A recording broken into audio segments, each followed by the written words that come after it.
Hello internet, hello and welcome to this video. I just came back from watching Monsters University and World War C.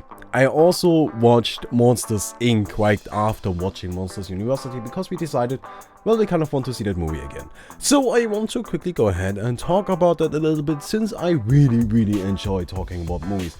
I will try to not get any spoilers in here. However, I will talk about the first 10 minutes or so of each movie. This will include minor spoilers, of course, but come on, it's the first 10 minutes. Nothing exciting happens in the first 10 minutes. It's just that I need those 10 minutes to explain some things. Well, let's start with World War C. Now, this movie is based on a novel, but I heard it's not really the novel. It's just very loosely based on it. So, yeah, I myself have not read the book, but that's what I heard. Anyways, first of all, I love Tom Cruise. I know, he's kind of a weird guy, but I don't care about the shit he does in his private life, right? I don't give a shit. He could run around murdering bitches, I wouldn't care. I really wouldn't. I care about his acting, and I love his acting. Also, another thing is, that guy is 51 years old, and look at him! Wow, that guy looks like he's 30. He's in shape. Holy balls, that's just crazy.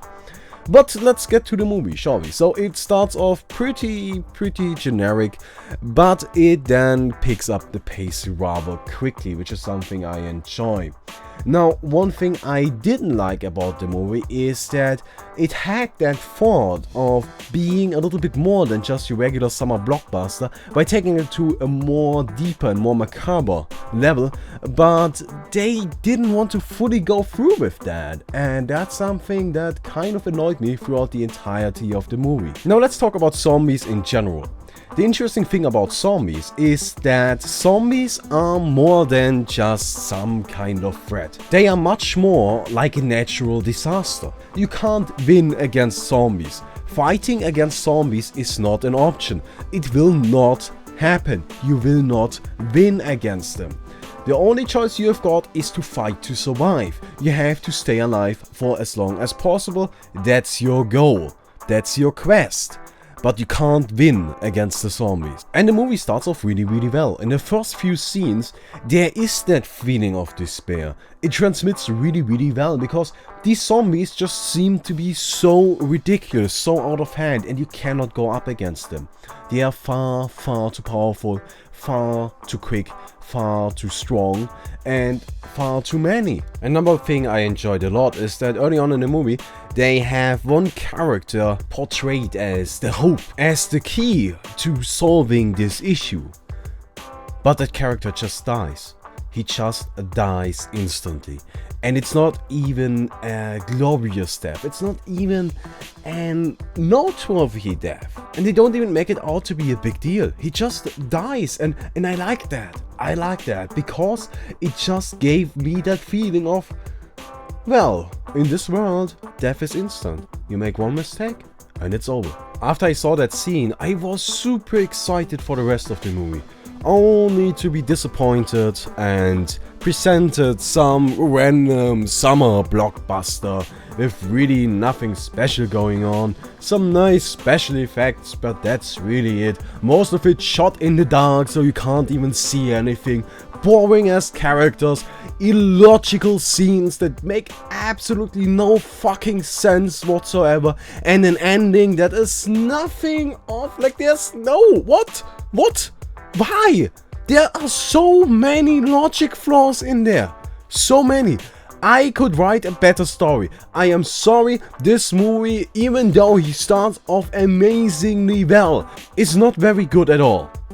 It might be worth your time if you're really into zombies, but other than that, I'm sorry, I can't recommend it. I can't. The movie had some great ideas, but I just feel like the writers were forced to rewrite their story to make it appeal to a wider audience. Because of course, if they had made the movie a much darker version, a much grittier version of what it currently is, fewer people would have seen it and, well, they would have made less money. And it just pisses me off that these writers, they had a great idea. They had something in mind, but they just were forced to do something different. It's a shame. It's truly a shame.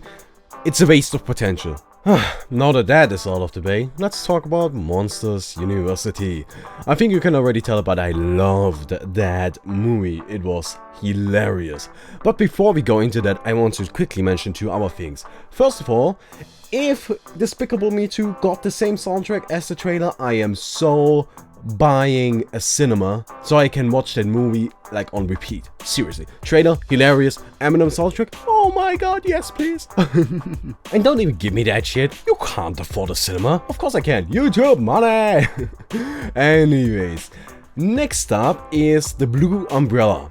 One thing I really like about Pixar is that I always got these shots in front of their movies, and this one wasn't as great as Paperman, which that one won an Oscar. Like seriously, Paperman was amazing. But the Blue Umbrella was just something nice to start the movie off with. Definitely worth seeing. Honestly, just that short is already better than the World War C. Monsters University is the prequel to Monsters Inc., which I guess you already knew that, but whatever. Now let me just tell you this. Me and my friends discussed this after we saw Monsters University. We asked us whether or not you should watch Monsters Inc. first or Monsters University first. But I think that you should watch Monsters Inc. first, then watch Monsters University, and then watch Monsters Inc. again. The reason for that is simple. Monsters University got a lot of references to Monsters Inc. However, a lot of the jokes in Monsters University may be based on Monsters Inc., but you only truly get them if you watch Monsters Inc. again, because you then see what they were referencing, and it just makes it a whole lot more funny. Now, one of the important changes in Monsters University from Monsters Inc. is that Monsters Inc. was mostly about Sonny and his relation to Boo. Monsters University is mostly about Mike.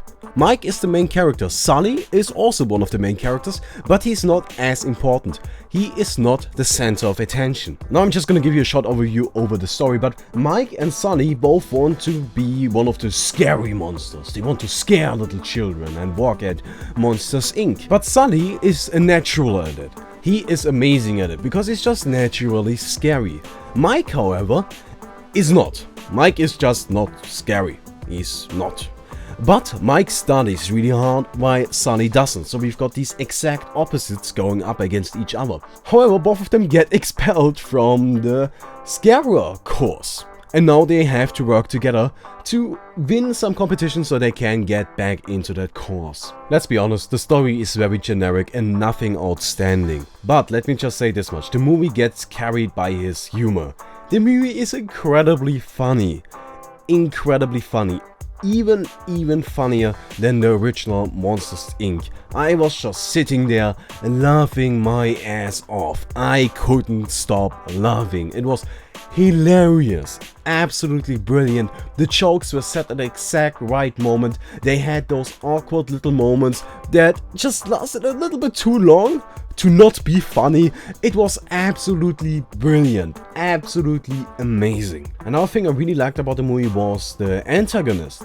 There was no villain type antagonist, no, but there was a conflict going on, and there was this one guy that was supposed to be a douchebag.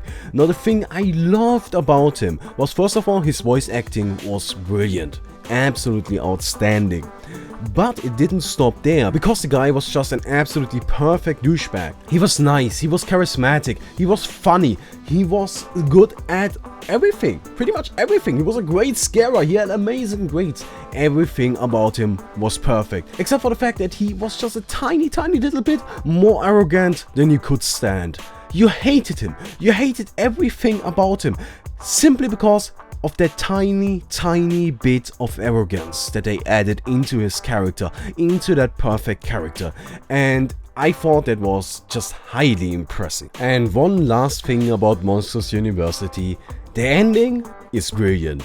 I honestly have to admit I didn't expect that.